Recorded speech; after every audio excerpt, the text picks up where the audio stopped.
Okay?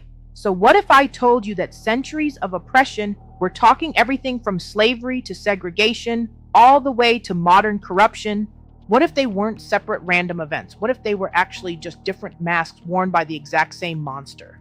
Well, that's what we're going to dive into today. A really powerful theory that completely reframes history as one single, unbroken system of power. She's connected the entire socio-political history of this town into a single functioning criminal enterprise. That's a pretty intense quote, right? And it gets even crazier when you find out who came up with this whole theory. It wasn't some stuffy historian. Nope, it was a 12-year-old girl from a novel, Chantal Perrier, and somehow she saw a pattern that almost everyone else had missed. It's just a stunningly clear diagnosis of a system that's been operating in the shadows for centuries. So what exactly is this theory? Chantal calls it the Ancien Régime, French for the old order. And the key idea, the thing you really got to get is this. History isn't just a bunch of separate chapters in a textbook. No, it's one continuous adaptive system. A system designed for one main purpose, to concentrate wealth and power by controlling everything, land, resources, and of course, people. All right, let's get into the nuts and bolts. How does this unifying theory actually work? Well, it all starts by connecting the dots between historical events that, let's be honest, we are all taught to see as separate things. So the core concept here is that the system just adapts. It's kind of like a virus that mutates to survive. It started way back with something called the Code Noir in 1724, basically a set of laws that created the whole legal architecture for slavery. Okay, so when slavery is abolished, does the system just die? No way. It adapts. It morphs into Jim Crow laws. And when those laws weren't enough to keep people in line, what happened? The KKK stepped in to provide the, let's call it, violent enforcement. And today, well, it's evolved again into much more subtle forms of corporate and institutional power. It's the same system, just with different tactics. And here's what's really fascinating. This system isn't just making it up as it goes along. Oh no, over hundreds of years, it has perfected a consistent playbook for staying in charge. Let's break down the steps. Okay, so here are the 5 core strategies. First, you claim you have a divine right to rule or some kind of ideological purity. Then step 2, you grab control of all the land and all the money. After that, you capture the institutions. We're talking courts, police, even the schools. Step 4 is absolutely crucial. You control the story, the narrative. Like calling a man-made disaster a natural one. And finally, if anyone gets brave and challenges you, step 5, you use violence to put them back in their place. Simple and brutally effective. And if you want to know what that ideology sounds like from the inside, listen to this.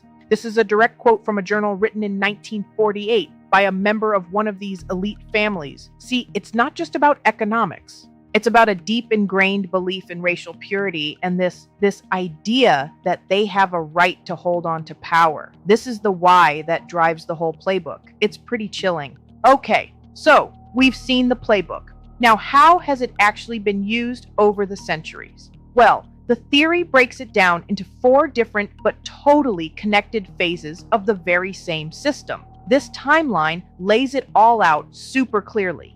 The Leopard Society is the novel's amalgam for modern corruption, representative of forces that remain in power today. Let's just zoom in on one of these adaptations to see how slick it is, okay? So under the Code Noir, control was absolute. It was literal chattel slavery. But with Jim Crow, the system gets the same basic result through things like segregation and blocking people from voting. You see, the goal, economic exploitation and social control, is exactly the same. The method just changed to fit the new rules of the game.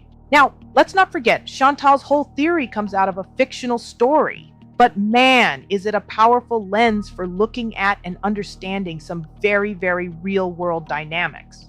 Well, that's where this gets really compelling. The Leopard Society in the book isn't just pulled out of thin air. It's described as an amalgam, which is just a fancy word for a mashup. It's a fictional stand-in for the very real multi-generational power networks that have controlled politics, land, and money in the American South for ages, using government as a tool and money as a weapon. His research shows why just being colorblind often doesn't work because it doesn't touch the roots of the system itself. Chantal's story is a narrative version of a documented reality. So what? What's the point of looking at history this way? Why does it even matter if we see it as one big ongoing system? What does that change for us right here, right now? It matters because the tactics have direct consequences. Land control in the 1927 flood led directly to what's now called Cancer Alley, where plants sit on that exact same stolen land. The political control of Jim Crow voting laws that just evolved into modern-day gerrymandering battles. The past isn't even past. It's literally the foundation of our present. And that's the big takeaway, right? The key thing to understand, seeing history as the single adaptive system. It gives us a powerful new tool. It helps us understand why some problems, like huge wealth gaps or environmental injustice, are so incredibly stubborn, why they never seem to go away. It's because they aren't new problems. They're just the latest version of a very, very old system, which leaves us with one heck of a question, doesn't it? So that leaves us with one heck of a question, doesn't it? If this Ancien Régime is basically a piece of social and political software that's been running for centuries, just patching and updating itself along the way, what in the world does it actually take to rewrite the code for good?